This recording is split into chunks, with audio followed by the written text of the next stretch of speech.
राधे राधे कृष्ण कन्हैया गोपाल प्यारो मुरली बजैया।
नामदेव प्रतिज्ञा निर्वही जो त्रेता नर हरिदास की।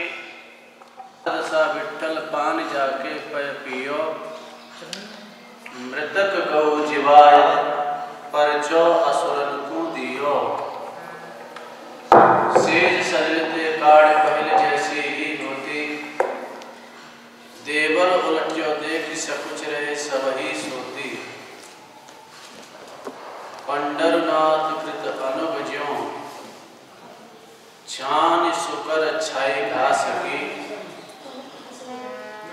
नामदेव प्रतिज्ञा पुरई,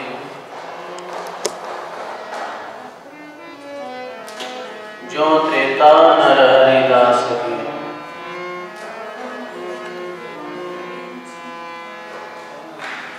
नामदेव जी का चरित्र चल रहा है।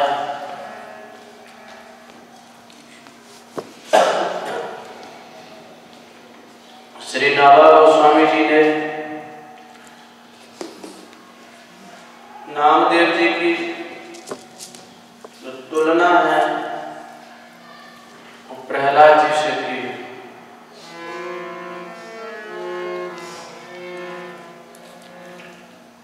श्री नामदेव जी जिनका आविर्भाव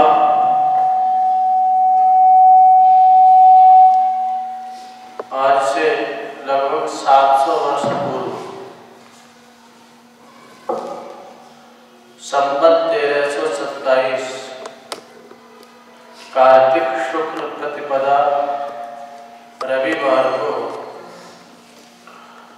हैदराबाद के नरसी ब्राह्मण गांव में छीपा कुल में, छीपा कहवें दर्जी को,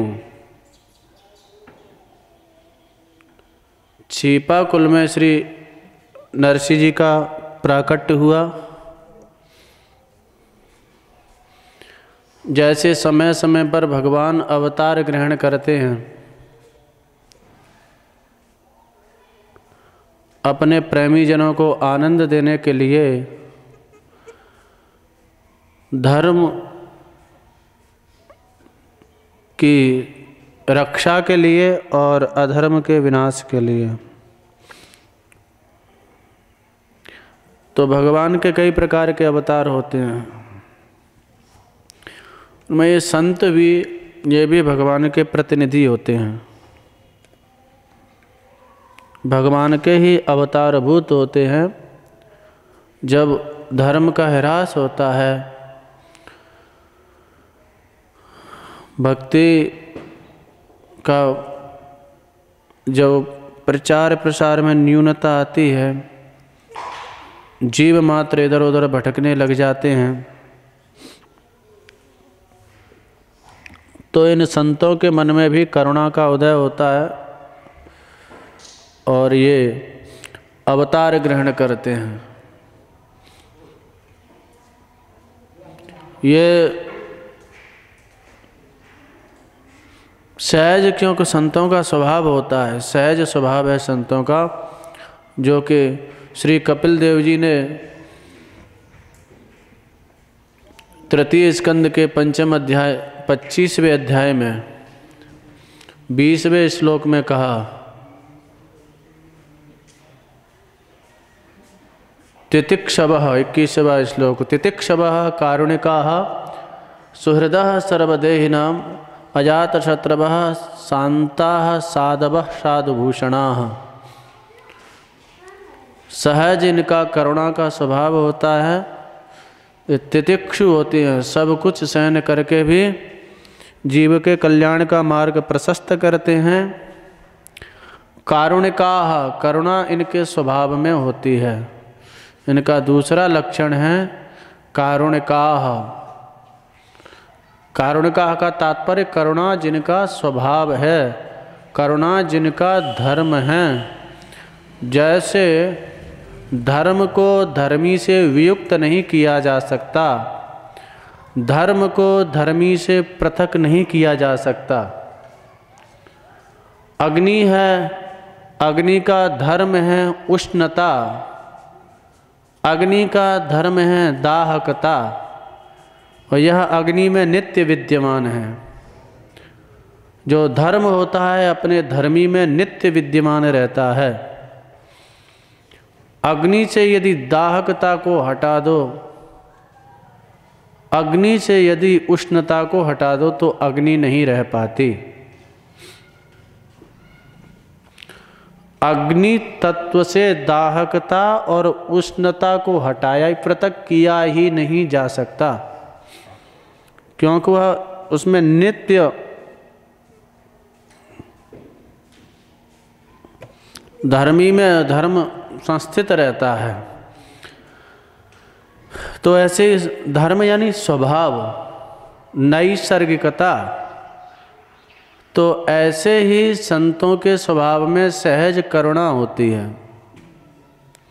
सहज करुणा। इसीलिए कहा दूसरा लक्षण कारुणिकाः, महात्मा लोग कारुणिक होते हैं, करुणा उनका स्वभाव होता है, करुणा उनका नैसर्गिक धर्म होता है, जिसको कभी भी उनसे पृथक नहीं किया जा सकता।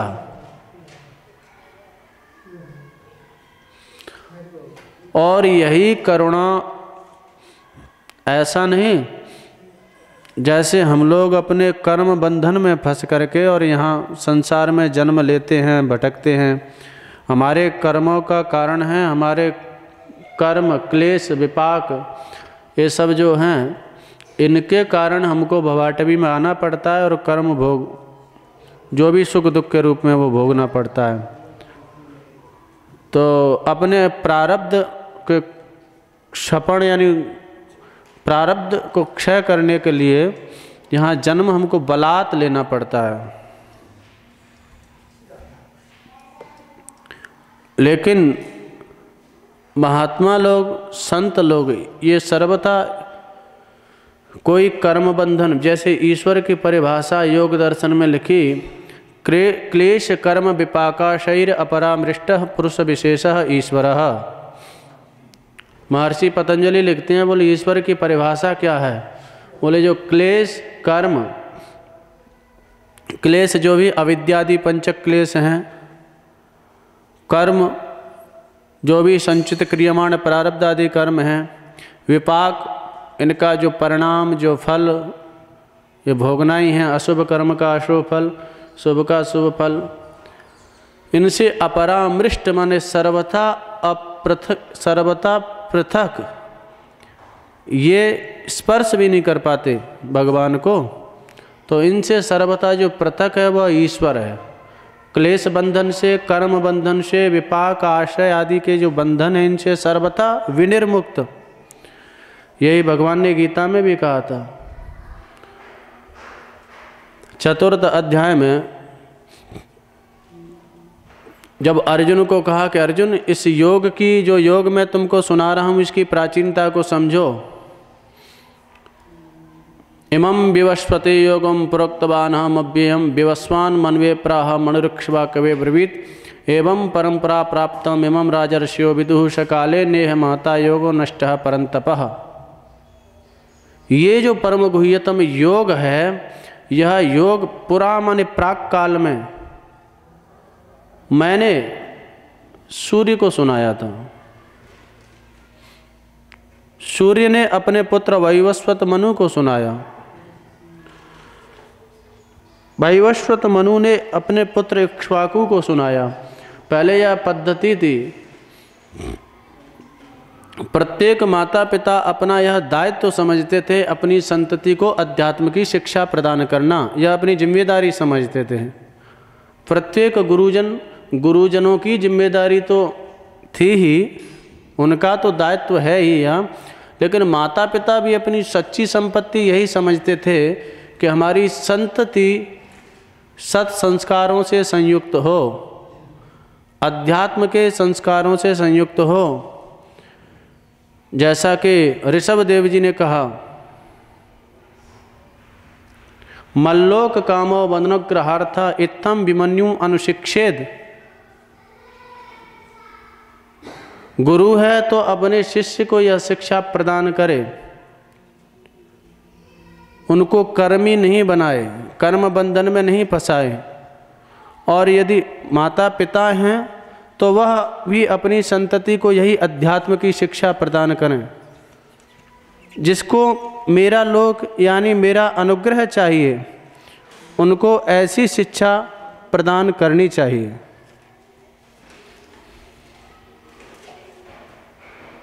पुत्रांश्च शिष्यांश्च नृपो गुरुर्वा मल्लोक कामो मदनुग्रहार्थः इत्थं विमन्यु अनुशिष्यात् अतज्ञान न योजेत कर्मसु कर्म मूढ़ान। यह पंचम स्कंद के पंचम अध्याय में 15वां श्लोक है। पुत्रांश्च शिष्यांश्च नृपो गुरुर्वा, पुत्रांश्च माने पुत्रों को, और बहुवचन और है। एक छोरा है तो बाकू सिखाओ, 4 छोरा हैं तो चारों को सिखाओ। सभी को अध्यात्म की शिक्षा से युक्त किया जाए।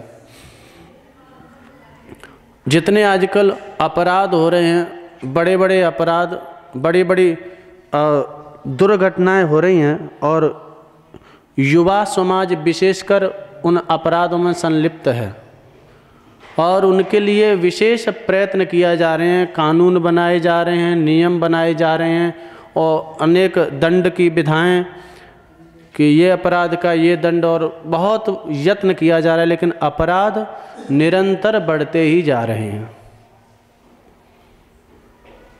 यदि यह अध्यात्म की शिक्षा प्रदान की जाए, जैसे पाठ्य सामग्री में अन्य विषयों को सम्मिलित किया गया, ऐसे हमारी यदि शैक्षणिक जो व्यवस्था है, जो पाठ्य सामग्री है, उसमें सहज रूप से यदि इन अंशों को दिया जाए, गीता है, योग दर्शन है, भागवत जी के सिद्धांत हैं, क्योंकि तो ये अपराधों की जो प्रवृत्ति है, इनका उन्मूलन सहज में हो जाए,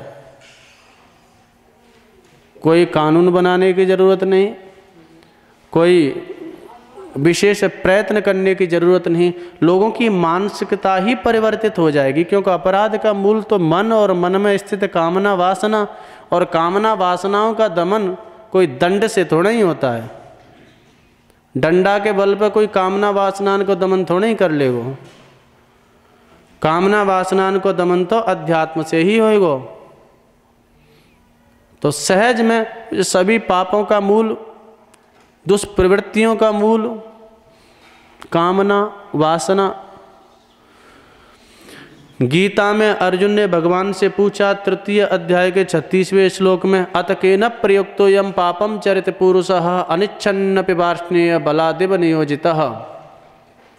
हे कौन्तेय, अत केन प्रयुक्तोयम,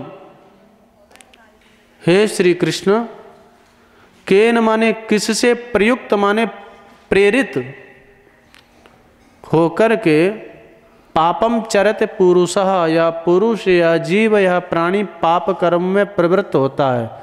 किससे प्रेरित? क्योंकि उसके विपाक, उसके परिणाम को वह जानता है, भली भांति जानता है, हर व्यक्ति जानता है। हित अहित पशु पक्षी हूँ जाना, जानता है मैं चोरी करूँगा, पकड़ा गया तो अपयश होगा और पिटाई भी होगी, को भली भांति हर व्यक्ति जानता है। चाहे वो बिल्कुल वो अंगूठा छाप है, बिल्कुल अनपढ़ है, बिल्कुल गंवार है, भली भांति जानता है चोरी करूँगा, पकड़ा गया तो पिटाई होगी बुरी तरह से, समाज में अपयश होगा।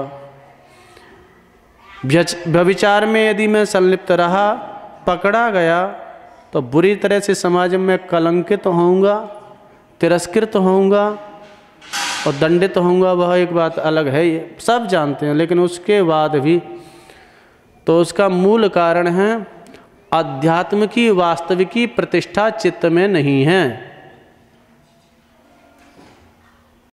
अध्यात्म से वास्तविक संबंध नहीं है। शायद हमने ऊपर से एक आवरक धारण कर लिया, लेकिन एक अध्यात्म पुरुष का आवरक धारण कर लिया, लेकिन अंदर से शायद हमारा संबंध नहीं हो पाया है।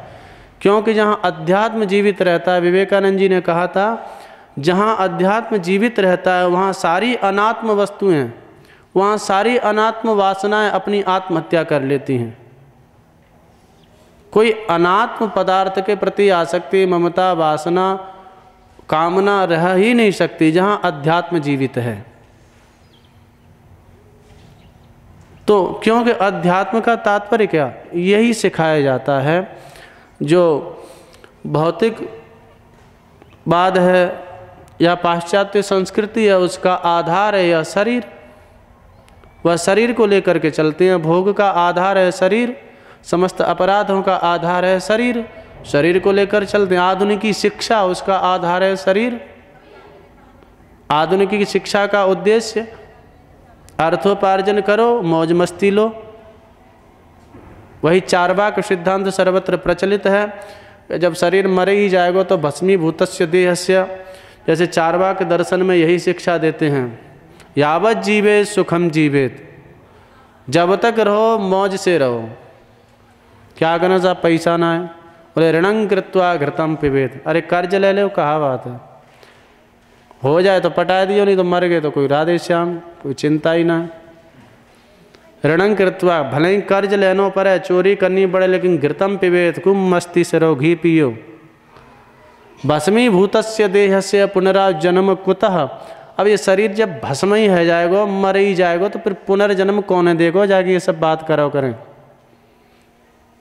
इसलिए जीते जी सुख से ये। और अध्यात्म का शुभारंभ होता है अंदर से। आत्मानम अधिकृत्य, आत्मा माने इस शरीर को अधिकृत्य माने अधिकृत करके जो स्थापित है वह आत्मा चैतन्य, उसको आधार मान करके अध्यात्म का शुभारंभ होता है। तो अध्यात्म की सच्ची प्रतिष्ठा यदि चित्त में हो जाए, हमारी जो नित्य जो शिक्षा है यदि इसमें यह जुड़ जाए, तो सहज में आपराधिक जो प्रवृत्तियां हैं इनका उन्मूलन सहज में हो जाए। प्राचीन भारत में यह पद्धति थी, इसीलिए सहज में संयम सदाचार की शिक्षा नहीं देनी पड़ती थी। और आकलन करके देखें परस्पर में कितना सौहार्द, कितना स्नेह।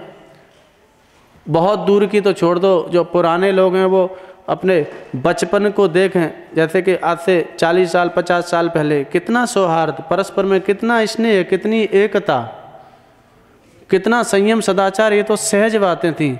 और आज सिखाने पर भी ना आ पा रही, इतना ये वातावरण प्रदूषित हो गया।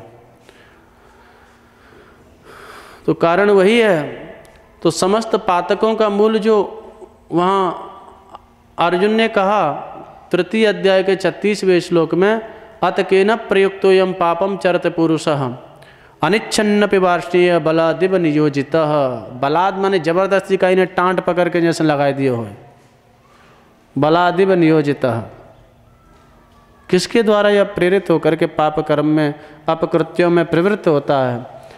तो भगवान ने उत्तर दिया, अर्जुन काम एष क्रोध एष रजो गुण समुद्भवः। 37वें श्लोक में उत्तर देते हैं, महासनो महापापमा विद्येन्यमिह बैरिणम।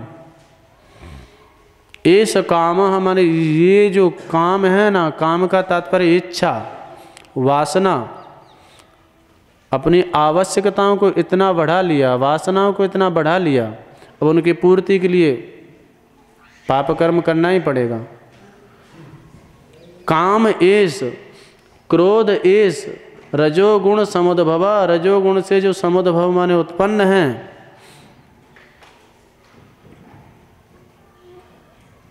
काम एष क्रोध एष रजोगुण समुद्भव महासनो। कभी पेट भरे ना जाको, जो है ना कि जी कामना पूरी हैगी तो अब आगे कोई कामना उदित ना होगी। बहुत खावे बारो है जी, महासनो। और महापापमा, महान पापी है। जाके मन में ये भूत आए गयो, याकू काम को भूत कहो है। सुख संप्रदाय के आचार्य भैया श्री चरणदास जी, उनके द्वारा रचित ग्रंथ है भक्ति सागर। तो भक्ति सागर में ये 5 भूत बताए हैं। भूत जैसे आदमी लग जाए तो वह बावरा कर दे एकदम पटक पटक के, वो अपनी सुध बुध भूल जाए कि मैं कौन हूँ, कहाँ करनो है, कहाँ नहीं करनो है, सब भूल जाए। तो बोले ऐसे ही ये 5 भूत वहाँ पर बताए हैं भक्ति सागर में। तो महापापमा, ये भूत जाए लग जाए बाहुए पापी ही बनाए दे।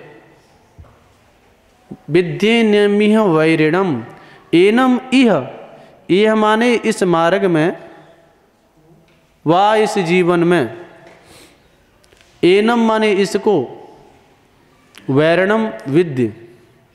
कहाँ तो भगवान शिक्षा देते हैं, समः शत्रु च मित्रे च अद्वेष्टा सर्वभूतानाम निर्वैरः सर्वभूतेषु की शिक्षा दे रहे हैं भगवान। 12वें अध्याय के 13वें श्लोक में शिक्षा दी, अद्वेष, किसी से द्वेष मत करना। अर्जुन देखो मेरा प्रिय बनना चाहते हो तो किसी से भी, चाहे कोई मार रहा है, चाहे कोई पीट रहा है, चाहे कोई अपमान कर रहा है। अथवा 11वें अध्याय के 55वें श्लोक में निर्वैरः सर्वभूतेषु, अर्जुन किसी से बैर मत करना। अत्यंत अपकार प्रवृत्ति स्वपि शत्रुभाव रहितः, अत्यंत कर्मणा मनसा वाचा, जो आपका अपकार करने में लगे हुए हैं, उनमें भी शत्रु भाव से रहित। निर्वैरः सर्वभूतेषु यः स मामेति पांडव, अर्जुन वह मुझे प्राप्त करता है। ऐसा भाव जैसे तितिक्षु ब्राह्मण की कथा 11 स्कंद के 23वें अध्याय में आती है। कितना तिरस्कार उसका किया गया, उसकी हम लोग तो कल्पना भी नहीं कर सकते। किसी समय कितना धनवान था वह, पढ़ सकते हैं हम 11 स्कंद के 23वें अध्याय में। बहुत अर्थोपार्जन किया, बड़ा धनवान था, बड़ा दबदबा था, लेकिन दैव के विधान को कोई समझ नहीं सकता, कब प्रारब्ध हमको पटक दे, कब हमारे कोई प्राक कर्म हमको ऐसी स्थिति में लाके पटक दें जहाँ की हमने कल्पना भी ना करी हो। इसीलिए जब तक स्वस्थ चित्त है, स्वस्थ शरीर है, साधन कर लेना चाहिए। क्योंकि बलिष्ठा कर्मणो गति ही, कर्म की गति को पहचाना नहीं जा सकता। ऐसी स्थिति की हमने कल्पना भी नहीं की हो, वहां ला करके हमको पटक दे, कहा नहीं जा सकता। बड़े बड़े दिग्गज धुरंधर, जैसे इतिहास की घटनाओं को देख सकते हैं, अथवा आजकल भी बहुत सी ऐसी दुर्घटनाएं हो रही हैं। एक सहज शिक्षा की दृष्टि से भगवान जाने वो उस कार्य में प्रवृत्त थे या नहीं, वो ठाकुर जी जाने या वो जाने। जैसे आजकल काफ़ी चर्चा आसाराम बापू जी की, क्या वैभव, क्या ऐश्वर्य। हम लोग उस पक्ष पे नहीं जा रहे, वहाँ तो अंतर्यामी भगवान जाने या वो जाने। एक बाहर का एक रूप देखिए, क्या वैभव, क्या ऐश्वर्य, कितना अभिजन, कितना शिष्य परिकर। क्या उन्होंने कल्पना भी की होगी अपने जीवन में कि मुझे इस स्थिति से भी गुजरना पड़ेगा? दूर दूर तक यह कल्पना भी की होगी। अरे उन्होंने छोड़ो, किसी भी व्यक्ति ने ऐतिहासिक जीवन में देख लो, पृथ्वीराज चौहान पूरा शासक था भारतवर्ष का, दिल्ली पे उसका शासन, और क्या धुरंधर योद्धा था। 18 बार हराया था गौरी को, 14 बार पकड़ के जेल में डाल दिया और 4 बार भगाया। 18 बार, क्या योद्धा था। शब्द भेदी जो वाण की प्रक्रिया थी वह जानता था। उसके बाद में फिर कोई शब्द भेदी वाण का ज्ञाता नहीं हुआ भारतवर्ष में। इतना ऐसा योद्धा, क्या उसका ऐश्वर्य, क्या उसका वैभव, क्योंकि उसकी हम कल्पना नहीं कर सकते। दिल्ली में राजा है, कन्नौज से विवाह हुआ संयोगिता के साथ में, वो भी बड़ी सुंदरी, जयचंद की छोरी, बड़ी रूपवती, बड़ी लावण्यवती, और उसके मोह पास में, और दिल्ली में अनंत सुख उसको प्राप्त। और उसके बाद में अंतिम स्थिति, जब गौरी ने 19वें युद्ध में पकड़ा धोखे से, तो पकड़ के और ले गया अफगानिस्तान। अब एक स्वतंत्र सम्राट, स्वतंत्रता का सुख, और वहाँ अंतिम क्षण बांध करके डाल दिया। और बांधा ही नहीं, गरम सलाके करके आंख फोड़ दी। क्या उस व्यक्ति ने कल्पना की होगी? एक तरफ वह सम्राट, जब उसके सुई भी चुभती होगी, थोड़ी सी खांसी भी होती होगी, तो सैकड़ों दास दासिया दौड़ करके आते होंगे औषधि लेकर के। महाराज को क्या हुआ, क्या हुआ? कर्मों की गति कितनी बलवान, किस स्थिति में, जिसकी उसने कल्पना भी नहीं की होगी। आंखें फोड़ दी। और फिर ऐसा नहीं कि वह रोज लाए के आंख इनकी कोई दवाई डालते होगा गौरी उनकी आंखों में, आंखों में शीशा पीस करके भर दिया, जिससे प्रतिक्षण यह असह्य वेदना की अनुभूति करे। अब शीशा भर दिया आंख में, तो पलक तो गिरेंगी, क्योंकि सहज स्वभाव है। तो जब पलक गिरती थी और शीशा भरा है, उसमें क्या कष्ट होता होगा, कोई कल्पना कर सकता है? तो बलिष्ठा कर्मणो गति, कहाँ लाकर के पटक दिया। प्रबल प्रारब्ध ने कहाँ लाकर के पटक दिया, कल्पना भी नहीं की होगी। जो पृथ्वीराज का दोनों जीवन है, दिल्ली का और अफगानिस्तान का, दोनों को पढ़ें और कल्पना करें तो कितना महान जमीन आसमान का अंतराल। तो इसलिए स्वस्थ चित्त, स्वस्थ शरीर जब तक है, विशुद्ध भाव से साधन करने का प्रयत्न करना चाहिए। पता नहीं कब आगे क्या गति, कैसी स्थिति। तो भगवान कहते हैं, अर्जुन निर्वैरः सर्वभूतेषु यः स मामेति पांडव। निर्वैरता की शिक्षा दे रहे हैं, अद्वेष्टापन की शिक्षा दे रहे हैं। और लेकिन यहाँ कह रहे हैं 3 अध्याय के 37वें श्लोक में, विद्य एनम इह वैरिणम। इह माने चाहे तो इस जन्म में, इस जन्म को यह नष्ट कर देने वाला है। चाहे इस मार्ग में जो अध्यात्म का पथ है ना, यह वैरिणम विद्धि, इसको परम वैरी समझना। ये आदेशात्मक वाक्य है। विद्धि लोट लगा के मध्यम पुरुष का एक वचन, विद्धि। यहां में कोई प्रमाण आदि की अपेक्षा मत करना, मैं कह रहा हूं, मेरी आज्ञा है। एनम वैरिणम विद्धि, इसको बैरी जानो, समझो। ये मित्रवत आता है, लेकिन ये मित्र के रूप में बहुत बड़ा शत्रु है। तो यह पाप का प्रयोजक, पाप में प्रवृत्त करने वाला काम, भगवान ने बताया, कामना, वासना। तो अध्यात्म जहां जागृत रहेगा, अध्यात्म जहां जीवित रहेगा, वहां ये कामनाएं, वासनाएं, क्योंकि अध्यात्म का शुभारंभ ही यहां से होता है। विहाय कामान्य सर्वान, भगवान गीता में उपदेश कर रहे हैं, दूसरे अध्याय के 71वें श्लोक में। अथवा उपनिषदों में भी तरीहेव भगवत्वाय कल्पते, बार बार यही उपदेश दिया गया। तो कहने का तात्पर्य यह, यदि हमारी शैक्षणिक पद्धति में, नित्य क्रिया में यदि यह आ जाए, अध्ययन की शैली में यह आ जाए, तो बार बार हम पढ़ेंगे, बार बार चिंतन करेंगे, तो निश्चित चित्त पे उसका प्रभाव पड़ता है। तो ऐसी शिक्षा होनी चाहिए। और यह शिक्षा इसलिए प्राचीन काल प्रत्येक माता पिता और गुरुजन अपना दायित्व तो समझ करके अपनी संतति को, अपने सत्शिष्यों को प्रदान करते थे। पंचम स्कंद के 5वें अध्याय में 15वें श्लोक में ऋषभदेव जी कहते हैं, पुत्रांश शिष्यांश नृपो गुरुर्वा मल्लोक कामो मदनुग्रहार्थः इत्थम विमन्यु अनुशिष्येद अतज्ञान न योजेत कर्मसु कर्म मूढ़ान। कर्म में व्यामोहित आसक्त चित्त उन भोले भाले बेचारे जीवों को सकाम कर्म में प्रवृत्त नहीं करे। मल्लोक कामो, मेरे लोक की जिसको कामना है, अथवा मेरे अनुग्रह को जो चाहता है,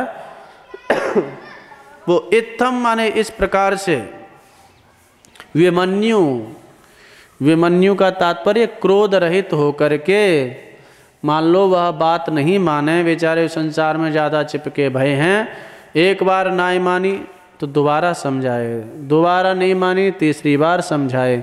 विमन्यु, विमन्यु का एक तात्पर्य यह भी है, मन्यु माने क्रोध। तो इस वाक्य को उपलक्षणात्मक ले लिया। उपलक्षणात्मक वाक्य से तात्पर्य एक ही वाक्य अन्य वाक्यों का भी वह प्रतिनिधित्व करता है। जैसे गुरुजी कहीं गए, दही रखा था, तो गुरुजी ने शिष्य से कहा, काकेभ्य दधि रक्षताम, या दही की कौआंते रक्षा करियो। और गुरुजी कह के चले गए। अब चेला राम जी बैठे थे, अब कौआ आए तो कौआ तो उड़ाए दिए, और कुत्ता आयो तो चुपचाप बैठे रहे।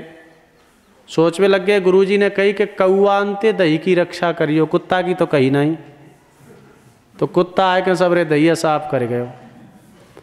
अब भाई भले आदमी सोचनी चाहिए, एक एक चीज को नाम लेके थोड़ा ही गिनो जागो कि कुत्ता ते रक्षा करियो, बिल्ली ते रक्षा करियो, कौआ ते रक्षा करियो। अब एक एक को नाम थोड़ा ही लेते गुरुजी, पर ने अपनी अकल लड़ाई दी थोड़ा, गुरुजी ते ज़्यादा पढ़ो लिखो अपनी समझ।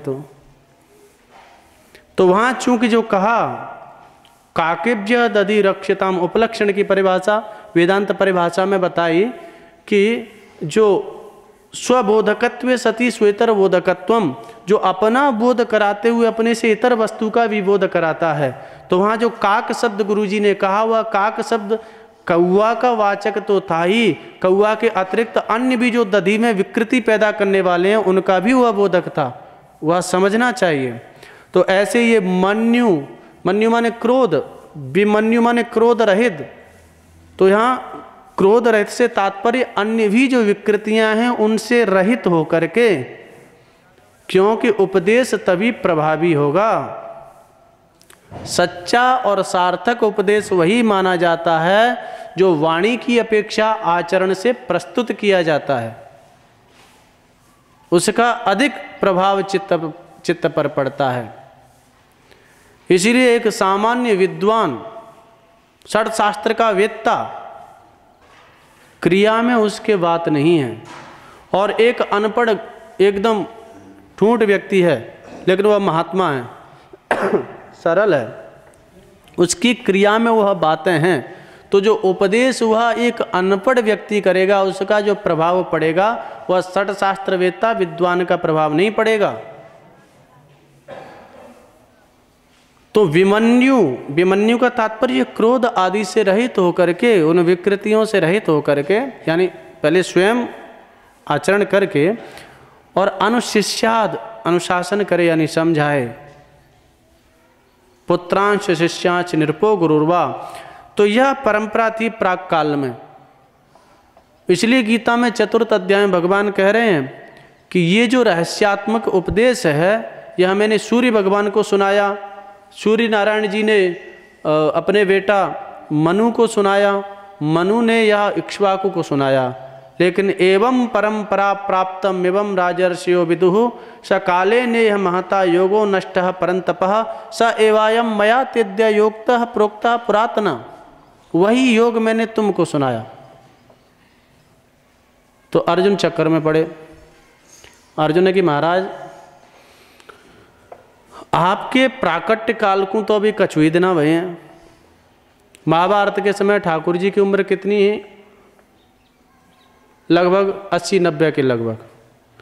वो दीख हैं 16 साल के से हैं, पर थे बहुत बड़े, उनकी उम्र थी 80-90 की लगभग महाभारत काल में। क्योंकि महाभारत में उनको साप मिला था गांधारी ने, तो गांधारी ने साप दिया था आज से 36 साल बाद तुम्हारा भी वंश ऐसे ही नष्ट हो जाएगा। तो 125 में से 36 घटा लो, उतनी उम्र थी उनकी उस समय, लगभग यही 80-90 के लगभग।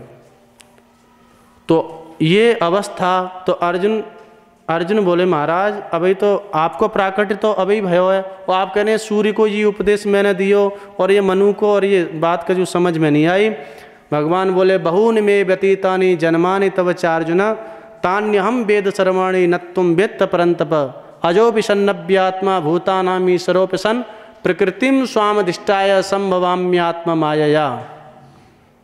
वास्तव में मैं अजन्मा हूँ लेकिन जन्म लेता हूँ। भूतानाम ईश्वरोपि सन् प्रकृतिम स्वाम अधिष्ठाय, अपनी माया को अपने वश में करके। सामान्य प्राणी जन्म लेता है माया के अधीन होकर के, और भगवान यदि अवतार ग्रहण करते हैं वो माया को अपने अधीन करके। इसलिए भगवान ने कहा जन्म कर्म च मे दिव्यम, सामान्य दृष्टि से मेरे जन्म, मेरी अवतार लीला और मेरे कर्म, मेरी जो लीलाएं हैं उनको सामान्य दृष्टि से मत देखना, वो दिव्य हैं। जन्म कर्म च मे दिव्यम एवं यो वेत्ति तत्त्वतः त्यक्त्वा देहम पुनर्जन्म नैत मामेत सोर्जुना। तो कहने का तात्पर्य था जैसे भगवान समय समय पर धर्म के संरक्षणार्थ अपने प्रेमी जनों को प्रेम सुख का आस्वादन कराने के लिए अवतीर्ण होते हैं, ऐसे ही ये जो संत जन, ये महत्पुरुष जन, ये भी किसी क्लेश कर्म आदि के बंधन में फंस करके जन्म नहीं लेते। इनका भी समय समय पर सनातन धर्म की सुरक्षा के लिए इनका भी अवतरण होता है, इनका भी अवतार होता है। यह बात 3 स्कंद के 16वें अध्याय में सुखदेव जी कहते हैं त्वत्तः सनातनो धर्मो रक्ष्यते तन्विस्तव। भगवान से जब वहाँ प्रार्थना की है ब्रह्मादि देवों ने तो वहाँ कह रहे हैं जब सनातन धर्म पर जब जब संकट आता है, जैसे कई लोग प्रश्न करते हैं कि जब जब होए धर्म की हानि अथवा यदा यदा ही धर्मस्य ग्लानिर्भवति भारत, भगवान का प्रतिज्ञा वाक्य है कि जब जब धर्म का ह्रास होता है, अधर्म की अभिवृद्धि होती है, तब मैं अवतार ग्रहण करता हूँ। अथवा गोसाई जी ने अनुवाद किया जब जब होए धर्म की हानि बाढ़ई असुर अधम अभिमानी। तब तब प्रभु धर विविध शरीरा, हरहि कृपानिधि सज्जन पीरा। तो ये बात यदि सत्य है तो आज इतने पाप है रहे हैं, इतना दुराचार पापाचार, इतनी गौवंश पर संकट, शास्त्रों की अवहेलना हो रही है, साधु संतों का ब्राह्मणों का तिरस्कार हो रहा है। यही तो सनातन धर्म के मुख्य अंग हैं। तो ठाकुर जी अवतार काहे ना ले रहे जाके सुरक्षा के लिए? भगवान को अवतार लेना चाहिए। तो वस्तुतः इसका उत्तर यही है जो 16वें अध्याय में कहा, भगवान तो अवतार ले चुके हैं और उनका अवतार होता ही रहता है। कैसे? त्वत्तः सनातनो धर्मो रक्षते तनुविस्तव, तृतीय स्कंद के 16वें अध्याय में आता है। वहाँ स्तुति में कह रहे हैं, हे नाथ, ये सनातन धर्म आपसे उत्पन्न हुआ है, आपने जीव मात्र के कल्याण के लिए इसको प्रकट किया है। और रक्षते तनुभिस्तव, इसकी जो सुरक्षा आपके ही तनु भी बहुवचन है, तब तनु भी रक्षते, आपके जो तनु स्वरूप विग्रह स्वरूप जो महात्मा हैं उनके द्वारा सुरक्षा होती है। यह है 3:16-18 ऋषियों ने कहा। त्वत्तः सनातनो धर्मो रक्षते तनुविस्तव, तब माने आपके तनु भी। अब यहाँ तनु शब्द का अर्थ किया आचार्यों ने, तनु भी में बहुवचन है और यही शंका वहाँ पर उपस्थित की गई कि वर्तमान में क्यों नहीं अवतार ग्रहण कर रहे। तो वहाँ आचार्य अर्थ करते हैं कि तनु भी, तनु शब्द कहा है बहुवचन। हिनाथ, आप एक समय पर अनेक अवतार लेकर के रक्षा करते हैं। आप अपने प्रतिज्ञा वाक्य को मिथ्या नहीं कर सकते, क्योंकि सत्यव्रतम, आपका व्रत ही सत्य है। तो बोले तनु भी कैसे, क्या अवतार लेते हैं? तो बोले चलो 10वें स्कंद में, 10वें स्कंद के 10वें अध्याय में जहाँ नलकुवर मणिग्रीव ने स्तुति की, तो वहाँ पर क्या कहा? वाणी गुणान कथने श्रवणौ कथायाम हस्तौ च करवसु मनस्तव पादयोर्नः शिरस्तव निवास जगत प्रणामे दृष्टि सताम दर्शनेस्तु भवत तनूनाम। तनु शब्द का प्रयोग वहाँ पर भी किया है। वहाँ पर मणिग्रीव नलकुवर प्रार्थना करते हैं, नाथ हमारी वाणी निरंतर आपकी पावन लीला कथा आदि कहती रहे। और अंतिम पंक्ति में कह रहे हैं, दृष्टि सताम भवत तनुनाम दर्शने अस्तु। जो हमारी दृष्टि है ना, वह निरंतर जो आपके सताम, सताम माने भक्तानाम, जो भक्त हैं, जो आपके प्रेमी हैं, और उनका विशेषण क्या दिया? भवत तनुनाम, जो आपके ही विग्रह भूत हैं, जो आपके ही स्वरूप हैं, उनको नित्य निरंतर हम अपनी दृष्टि से निहारा करें, उनका दर्शन किया करें। तो भगवान के तनु कौन भय? भक्त, संत, महापुरुष, ये भगवान के ही विग्रह स्वरूप हैं। और ये समय समय पर भगवान इनके रूप में अवतीर्ण होकर के धर्म की रक्षा करते हैं, भक्ति का प्रचार करते हैं। अब देखो सामान्य व्यक्ति की क्या औकात कि भक्ति का प्रचार कर सके अथवा धर्म की स्थापना कर सके। और महापुरुष लोग जहाँ प्रकट हो जाते हैं तो वहाँ भक्ति की एक लहर सी, आचार्य प्रकट हुए, उन्होंने एक परंपराएं स्थापित की, देवालय स्थापित किए। आज तक वह परंपराएं अविच्छिन्न रूप से चल रही हैं। लाखों करोड़ों लोग भक्त हुए। वर्तमान में महापुरुष लोग, संत लोग कितना प्रयत्न कर रहे हैं। तो यह भगवान के ही अवतार हैं, यह भगवान से पृथक नहीं है। तो भगवान अवतार लेकर के निश्चित ही संरक्षण करते हैं, अपने प्रतिज्ञा वाक्य को मिथ्या नहीं कर सकते हो। तो ये संत, ये महात्मा, ये भक्त लोग, तो चर्चा थी कि जैसे नामदेव जी का प्राकट्य हुआ हैदराबाद में, दक्षिण जो नरसी ब्राह्मण गांव है हैदराबाद में कहीं, तो वहाँ उनका प्राकट्य हुआ। नरसिंह जी का प्राकट हुआ गुजरात में, तो यह संतों का अवतार होता है। ये किसी क्लेश कर्म बंधन आदि में फंस कर के जन्म नहीं लेते, ये स्वतंत्र रूप से एक करुणा के बल पर। क्योंकि जब द्वितीय स्कंद में प्रसंग आया है, जब सद्यो मुक्ति क्रम मुक्ति के प्रकरण में जब महात्मा लोग ब्रह्म लोक तक पहुंच जाते हैं और वो भगवत धाम जाने की तैयारी करते हैं।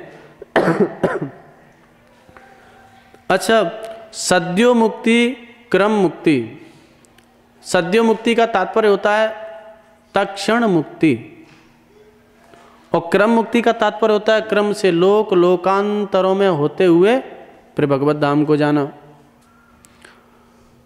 तो इसमें जैसे कई लोग समझते हैं कि जैसे सद्यो मुक्ति श्रेष्ठ है क्रम मुक्ति की अपेक्षा, पर वस्तुतः महात्मा लोग कह रहे हैं क्रम मुक्ति के द्वारा जो परमार्थ परायण जो संत जन हैं, भक्तजन हैं, वह स्वेच्छा से मुक्ति तो उनका सहज अधिकार है। कल हम लोग चर्चा किए थे दाए भाग, कभी भी कैसे भी जा सकते हैं, लेकिन वह क्रम मुक्ति के मार्ग से स्वेच्छा से जाना पसंद करते हैं। क्यों? सीधे यहाँ से गए भगवत धाम, ठीक है, क्रम मुक्ति के माध्यम से जाएंगे, स्वर्ग लोक गए, वहाँ से आगे प्रजापतियों के यहाँ गए, वहाँ से आगे मनु के यहाँ गए, वहाँ से आगे फिर वो ब्रह्मा जी के यहाँ गए। ये सब जो लोकाधिष्ठात्री देव हैं, सब प्रतीक्षारत रहते हैं। वह संत, वह भक्त कब हमारे यहाँ से निकले, हम उनका स्वागत करें और उनकी वाणी से हम भगवत चर्चा सुनें। तो उनको कृतार्थ करते हुए, उनको भगवत यश श्रवण कराते हुए क्रम से शनैः शनैः जाते हैं। तो द्वितीय स्कंद में प्रकरण आया कि ब्रह्मलोक पर्यंत जा करके भी वह जाते हैं और उनके चित्त में, क्योंकि करुणा उनका सहज स्वभाव है, करुणा वियुक्त नहीं हो सकती उनके चित्त से। तो नयत्र शोकः न जरा न मृत्युर नार्तिर्न चोद्वेग नृते कुतश्चित् यच्चित्ततोदः कृपया निदम विदाम दुरंत दुख प्रभवानुदर्शनात्। द्वितीय स्कंद में यह आता है जहाँ ये दूसरे अध्याय में 27वां श्लोक, ब्रह्मलोक में चले गए तो ब्रह्मलोक का वर्णन किया। नयत्र शोको न जरा न मृत्युर, न तो वहाँ किसी प्रकार का शोक है, न जरा बुढ़ापा है, न मृत्यु का भय है। नार्तिर्न चोद्वेग ऋते कुतश्चित, न किसी प्रकार की आरती माने कष्ट या दुख या वेदना। ऋते कुतश्चित यच्चित्त तोदः कृपया, लेकिन वहाँ भी उनका चित्त कभी कभी विह्वल हो जाता है। क्यों? यत माने ये शाम, चित्त माने चित्त में, तोदह तुद व्यथने धातु है, उनके चित्त में वहाँ भी एक व्यथा होती है। तो व्यथा क्यों होती है? बोल कृपया हेतु तृतीया, करुणा के कारण। कृपा शब्द में तृतीया, और तृतीया हेतु अर्थ में। यच्चित्त तोदह कृपया, कृपया माने करुणा के कारण उनके चित्त में बड़ी व्यथा होती है। क्या करुणा होती है भाई? बोले अनिदम विदाम दुरंत दुख प्रभवानुदर्शनात्। अनिदम विदाम माने इदम विदाम, इदम माने इस तत्व को, भगवत तत्व को जो जानते हैं वो इदम विद, षष्ठी के बहुवचन में हुआ इदम विदाम। और जो नहीं जानते हैं भगवत तत्व के रहस्य से, जो अनविज्ञ हैं, उनको कहेंगे अनिदम विदाम। तो जो भगवत तत्व के रहस्य से अनविज्ञ हैं, भगवान से दूर हैं, बहिर्मुख हैं, विमुख हैं, और जब तक विमुख हैं तो ये आना जाना बंद नहीं होता, ये भवाटवी में हमको गिरना पड़ता है। तो दुरंत दुख प्रभवानुदर्शनात्, तो उनके चित्त में क्लेश क्यों हुआ? बोले जे अनिदम वेद है ना, जो बहिर्मुखी लोग, विमुख लोग, ये दुरंत दुख प्रभव, प्रभव माने जन्म मरण जन्य जो इनको दुरंत दुख होता है ना हम जीवों को, तो उसको वह देखते हैं तो देख करके उनका चित्त बड़ा विह्वल हो उठता है। दुरंत दुख प्रभवानु दर्शनात्, तो उस करुणा के कारण पुनः यद्यपि भगवत धाम के द्वार खुले हुए हैं लेकिन स्वेच्छा से वह अवतार ग्रहण करते हैं भगवान की तरह, और अवतार ग्रहण करके भक्ति का अध्यात्म का प्रचार प्रसार करते हैं, सनातन धर्म का संरक्षण करते हैं और जीव मात्र के कल्याण का मार्ग प्रशस्त करते हैं अनेक प्रकार की लीलाएं संपन्न करके। तो ऐसे ही विशिष्ट महापुरुषों में श्री नामदेव जी का चरित्र चल रहा है। भक्तमाल में श्री नाभा गोस्वामी जी ने नामदेव जी का चरित्र स्मरण किया। नामदेव प्रतिज्ञा निर्वही जो त्रेता नरहरिदास की, और नामदेव जी ने प्रकट होकर के जो श्री प्रहलाद जी ने सतयुग में, सत्व प्रधान युग सतयुग में जो करके दिखाया, भगवत साक्षात्कार, भगवान को प्रकट किया, भगवान के प्रति एक अटूट श्रद्धा विश्वास आस्था, हिरण्यकशिपु का अत्याचार उनकी आस्था से, उनके विश्वास से, उनकी दृढ़ता से उनको हटा नहीं पाया। सर्वत्र भगवत दर्शन, ऐसी ही प्रतिज्ञा, ऐसी ही रहनी इन महापुरुष श्री नामदेव जी महाराज ने कली काल में, वह सत्व प्रधान सतयुग था, ये तमः प्रधान कलयुग था, वहाँ भी प्रहलाद जी ने बाल्यावस्था में ही ठाकुर को प्रकट होने के लिए विवश कर दिया, और यहाँ भी श्री नामदेव जी ने आगे श्रवण करेंगे बाल्यावस्था में ही ठाकुर जी को प्रकट होने के लिए विवश कर दिया। वहाँ भी प्रहलाद जी ने हिरण्यकश्यपु की सत्ता से, हिरण्यकश्यपु के आतंक से घबरा करके अपनी दृढ़ता से नहीं हटे, अपने विश्वास से नहीं डिगे। और यहाँ भी महादुर्दांत दैत्य वह मिलेक्ष सिकंदर लोधी, जिसने सामने गाय काट दी और नामदेव जी को अनेक प्रकार से पीड़ित किया और कहा नामदेव जी ये हिंदू धर्म छोड़ दो, मुसलमान बन जाओ, नहीं तो तुम्हारी गर्दन काट देंगे। और चारों तरफ काजी मुल्ला असुरन की तरह हथियार ले लेके और वो उनको जो मुल्ला थे डरावे की कोशिश कर रहे थे, और वो काजी लोग धमका रहे थे। नामदेव जी को ऐसा अटूट विश्वास, ऐसी उनकी आस्था, मनागमपि किंचन मात्र भी वह चलायमान नहीं हुए, और उस गाय को सभा में जीवित करके प्रभु की सत्ता को सर्वत्र दिखा दिया। और वही मिलेक्ष नामदेव जी के चरणों में प्रणत हुआ और उसने अपनी हार स्वीकार की और नामदेव जी से क्षमा याचना की। तो कहने का तात्पर्य है संतों की लीला, इनका जन्म ये भी भगवान की तरह दिव्य ही होता है। अपितु नाभा गोस्वामी जी ने तो कहा भगवान से भी आगे, गाऊं राम कृष्ण नहीं पाऊं भक्त दावकों। राम कृष्ण की लीलाओं को गाना समझना सहज है, लेकिन भक्तों की लीलाओं को समझना गाना तो बोले बहुत कठिन है। तो ये भक्त लोग समय समय पर अवतार ग्रहण करके और हम जीवों के कल्याण का मार्ग प्रशस्त करते हैं। ऐसे ही भक्तों की श्रेणी में श्री नामदेव जी महाराज, और जिन्होंने श्री प्रहलाद जी की तरह अपनी रहनी को निर्विघ्न पूर्ण किया, भगवान का साक्षात्कार किया। अभी ये प्रथम पंक्ति का अर्थ चल रहा है, अभी चलेगा, कीर्तन कर लें।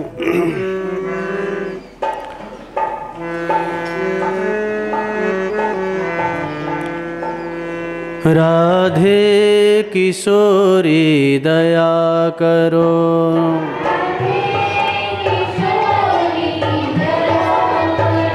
श्यामा लाडली दया करो,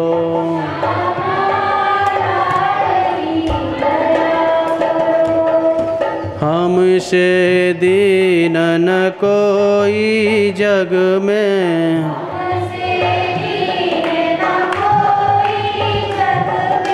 यह विश्वास जो मन ही करो,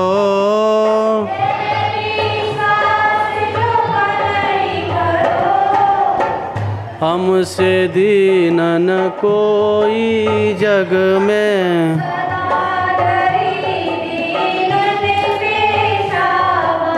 सदा ढरी दीनन पे श्यामा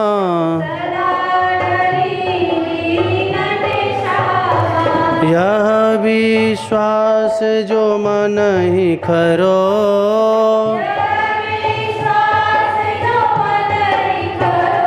राधे किशोरी कृपा करो।